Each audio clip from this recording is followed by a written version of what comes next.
frustrating was it being out, not being able to be with the guys for a week or so? I wouldn't say it was frustrating. It was more just, getting better and just still at the end of the day being out there, coaching up the guys. Something that I see that they don't see, after plays, just go up to them, talking to them. So I wouldn't say it wasn't frustrating at all. If anything, it helped me just being out there, just being able to watch more and see more. See, they fed you a lot today.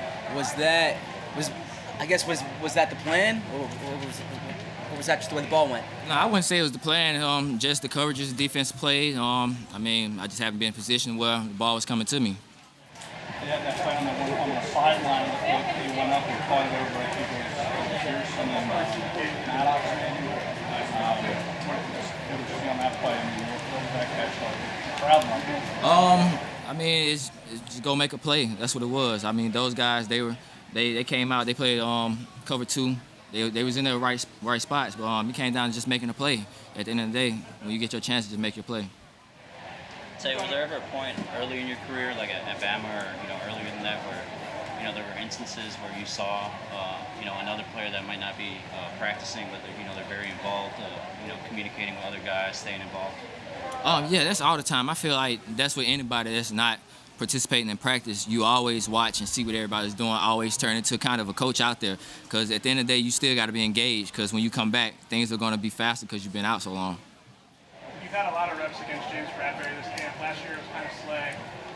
How would you say James's game kind of helps you with yours? Seeing a more physical corner, a bigger corner, just helps me more instead of somebody like Slay that's just fast, very instinctive. So two different guys, two great guys. So they're both completely different, but just being able to have that balance of one corner being real fast, real technical, and the other corner just being real physical.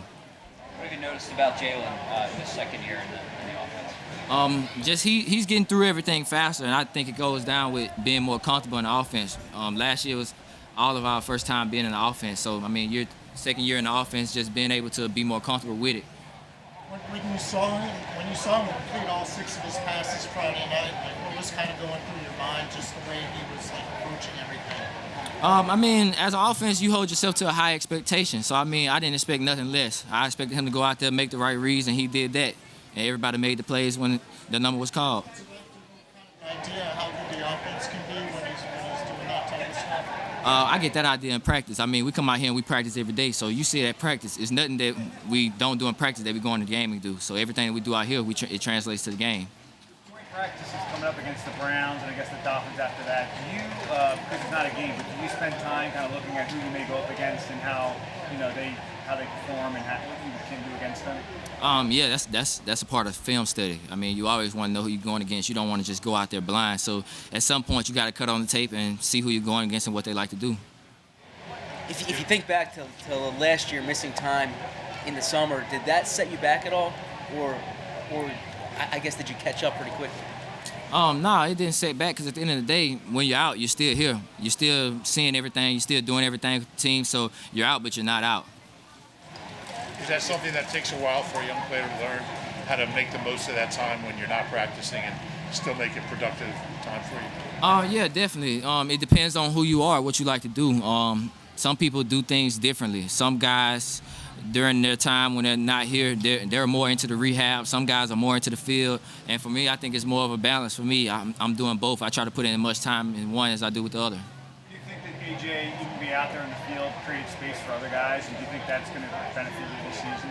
Oh, definitely. We all create space for each other. With all us being out there, everybody being able to play every position, everybody being able to do everything, it makes it hard for defenses to just focus on one guy because they have to worry about everybody. Each time we asked Nick about your injury, his answer was that because they know how important you are to the organization, they're being cautious. Is that the message they gave to you as well?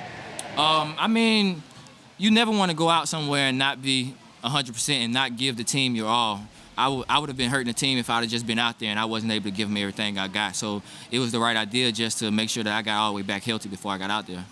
Have the Browns tape yet, or is there any people on the Browns, any corners on the Browns or safeties you know that you'll be going against? No, I haven't watched the tape, because right now, you got to stay in the moment. You still got, 3 practices before you go there. So just come here, do what you got to do, get those practices done, and then, on the plane, you can watch that and see who you're going against. How did you feel today? Did you feel fluid and quick and 100%? Yeah, I feel like I was there. Like I said, been attacking the rehab, Had me doing a lot of running. I was real out of shape last week. So, yeah. Any good Josh Jobe stories? Any good Josh Jobe stories? Any good Josh Jobe stories? Joe's a quiet guy. I mean, he goes out there, he works. He's not going to talk much. That's all I can really give you. Appreciate it, Spade. Thank you.